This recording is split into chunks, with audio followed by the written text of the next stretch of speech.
So last time we started with no rate limit or brute force attack. Okay. So rate limit is basically the number of attempts, example, the OTP attempts or the password attempts a user can perform before he gets blocked on or restricted from that particular account. Okay. So that is the rate limit. No rate limit means the functionality is missing which blocks the user. So let's say if a user is trying to access his bank account, but after 3 attempts, his account is not getting locked after 3 wrong attempts, and he's able to do hundreds of wrong attempts. So that means no rate limit is there.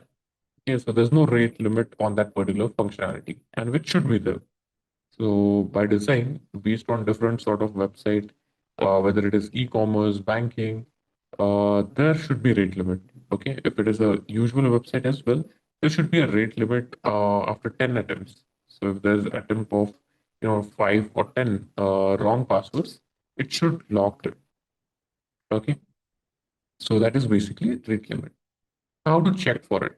So these are the steps through which you can check it. The first step is create a request, capture a request of authentication, password or OTP verification. Okay. Then once it is captured, send it to intruder. Add the payload position to the OTP field or password field. Then use simple list and provide a simple list. Okay, use simple list and provide a simple list to that particular position, payload position. And then you can start the attack. If you get blocked after specific attempts, rate limit is present. And if you're not getting blocked after a specific limit, no rate limit is there. It is vulnerable. Okay. So if this configuration you're able to reproduce, that means this is a vulnerability of no rate limit. Okay. So where exactly this can be tried? It can be tried on password attempts, OTP attempts, password reset functionality, and paid services used in the web application anywhere. Okay. So I'll quickly show the practical of it.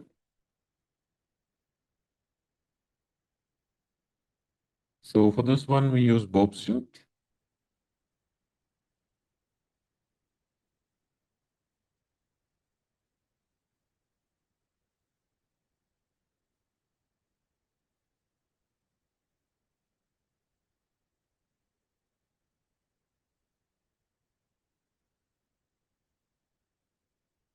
I'll quickly revise the steps.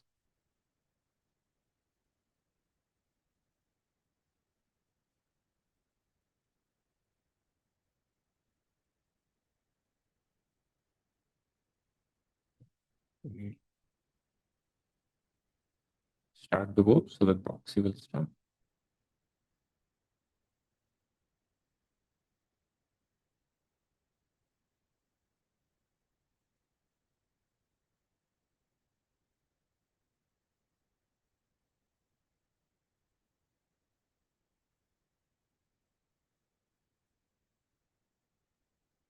Let's set response interception rules.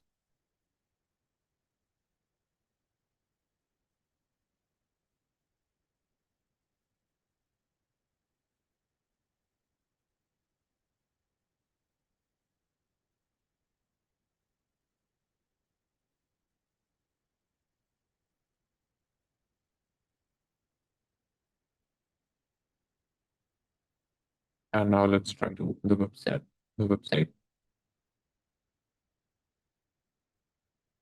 Okay, here is the web. Now here we're going to check the note rate limit on sign in functionality. Okay, so we know the username is admin. So we are going to capture a request with Burp suite, where I have entered wrong credential, admin, and the password is wrong. Here is the request in Burp suite. Let me forward this one, as this is not the correct one. The third request is the correct request. Okay, so I'll forward first and second. And this is the login request. I'll right click on it and I'll send this to repeat. Sorry, intruder.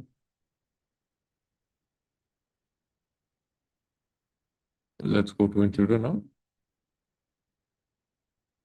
Here in this request, I'm going to select the password field and set it as payload position so that we can brute force at this area. As soon as I do it, I get this prompt for the payloads. Okay. Here I'm going to use simple list only. We can use any sort of one, but in order to be doing it under a certain limit, I'm going to use simple list and I'm going to add certain examples here.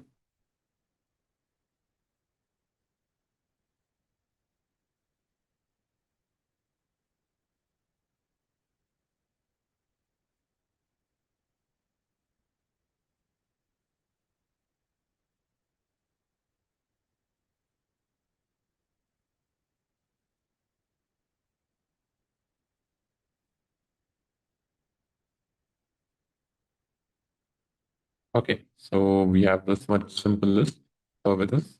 So I'm going to click on start attack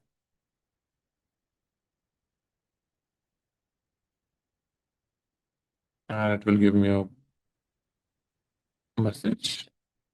Now the attack has already started. Let's go here and see. So if you see, the brute force attack has been successfully completed and we have checked the no rate limit.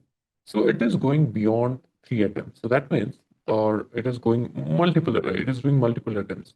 So that means there is not any limit on the password attempt. Okay. So if I click here, sign in, okay, sorry, sign out. I'm having zero matches. So that means the sign out button is not there. As the sign out button is not there, we have not got successfully signed in. So that means password is wrong password. Same goes with 12345. If we check it here and check for sign out, see it is not there. That means this is also wrong password. So let's do the same for this one and admin as well.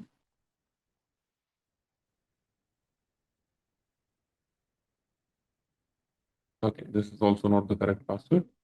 Now let's see this one. And here we got the button sign out. So that means admin is the correct password. And yes, we did the brute force attack and there's no rate limit on this functionality. Okay. So this is how we saw, we can check it. Okay. So I'm going to close this.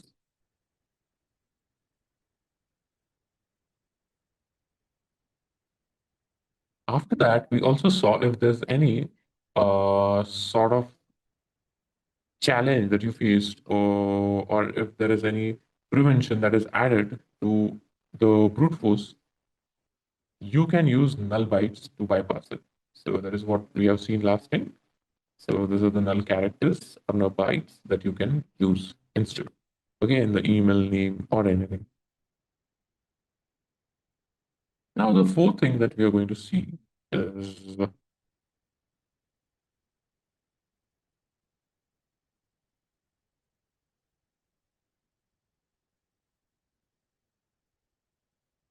that is OTP exposure and response.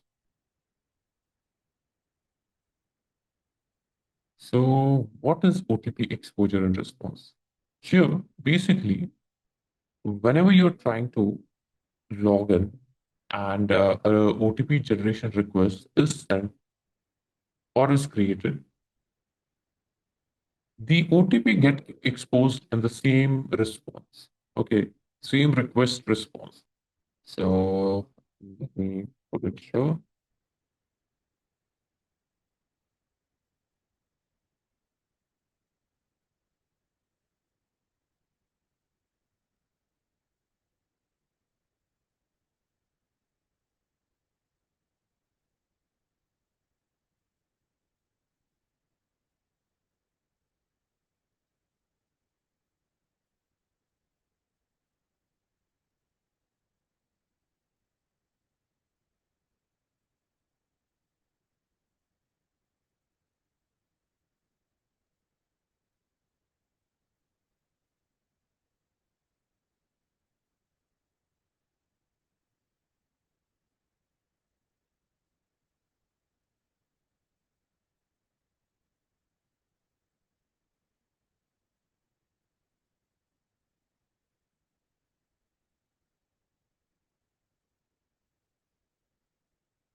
Okay, so this is termed as OTP explosion response. And how are you going to check it?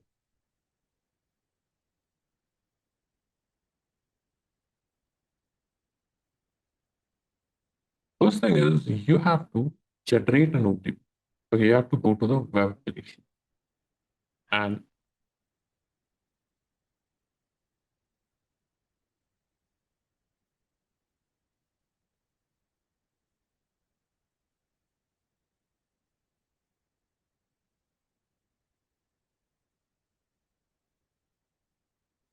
we'll see the practical part of it. This will generate.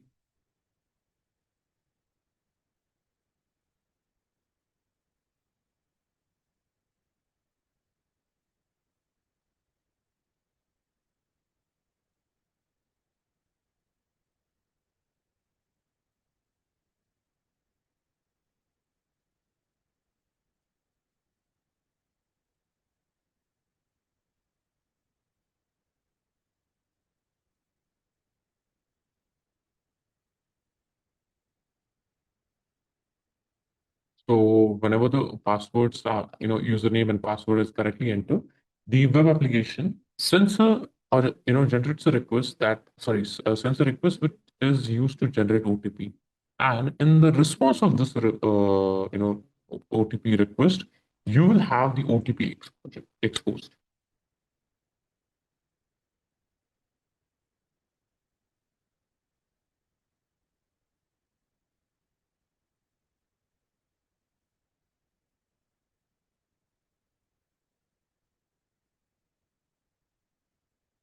Okay, in this response, the OTP is exposed, and this OTP can be used or is a vulnerable configuration.